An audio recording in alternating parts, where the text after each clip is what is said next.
Good hive maintenance requires beekeepers to replace frames in their beehives. Which frame to replace can be a difficult choice. Each hive is the same, but at a deeper level, they are different. The size of the colony, position of the brood, and the storage of resources. So which frames should be removed and why?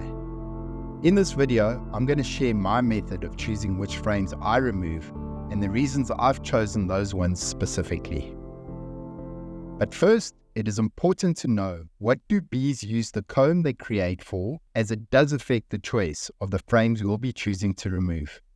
First is nectar and honey storage. Nectar is the sugar-rich liquid bees collect from plants, and through the introduction of enzymes, the magic of honey is produced.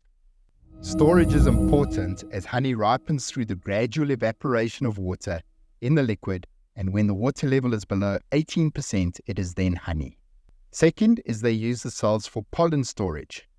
Pollen is collected and stored as bee bread in the comb, where it naturally ferments and serves as a key source of protein used especially to feed larvae.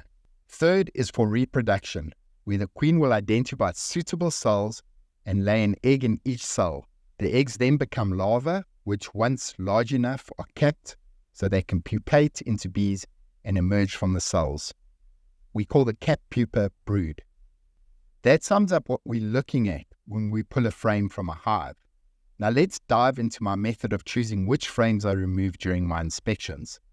The first is an easy decision and normally associated with the fact that most of my colonies are acquired through bee removals.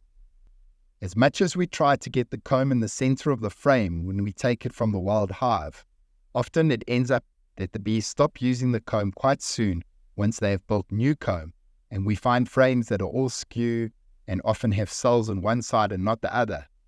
Also a frame is here. I had this one on the outside because I knew it wasn't a great frame to be replaced at some stage. So I think we might replace it today. So the first frames we look for are unused, poorly built comb. These we want to get out of the hive first, as they are just taking up space.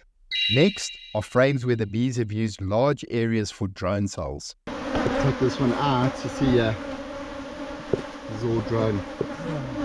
So we don't like to keep that in because they won't use it for workers. Drone cells are much larger than regular cells, and the queen will only use these cells for unfertilized eggs, producing male bees, which tends to be seasonal just before spring. Again, I remove these frames because large areas become useless to the bees. They will not fill the larger cells with honey, as the drone cells are usually towards the bottom of the frame and honey is generally stored at the top. Next, I'm looking at the age of the comb. The darker the comb, the longer it has been used to produce new bees. Each time a bee pupates in a cell, it leaves a thin skin behind that goes a dark brown and sticks to the sides of the cells.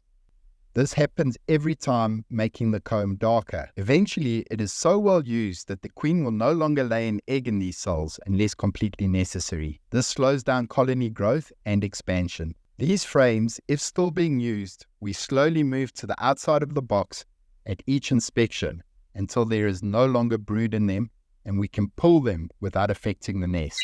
Finally, I'll remove frames from my brood box that are full of honey. These frames are always on the outside of the brood. By removing these frames, we are able to increase the brood area and prevent the colony from swarming.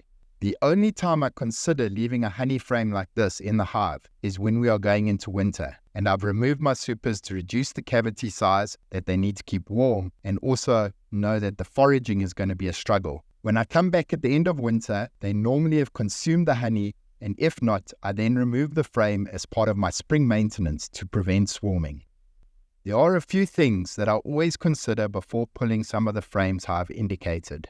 If the frame has live eggs, larva or cap brood, I will still leave it in the hive regardless of the fact it contains drone or is poorly built.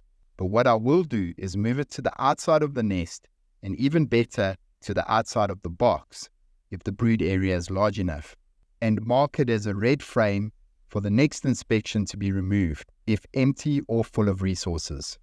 All the frames I remove are replaced with new, clean frames that have 100% beeswax foundation sheets installed. You can see here, these are beautiful 100% wax, beeswax foundation sheets. Beautiful frames, nicely maintained. We're going to put those on each side of the brood. Sometimes you can put it in between the brood and they'll draw it out a bit quicker, but because this colony is quite small, I thought I'll just keep the 3 together, put them on each side. And then we're going to move the worst frames to the outside. I'll pull these ones into the middle. The bees love this foundation and build these out really quickly, and the queen does an excellent job of filling the frame with new brood.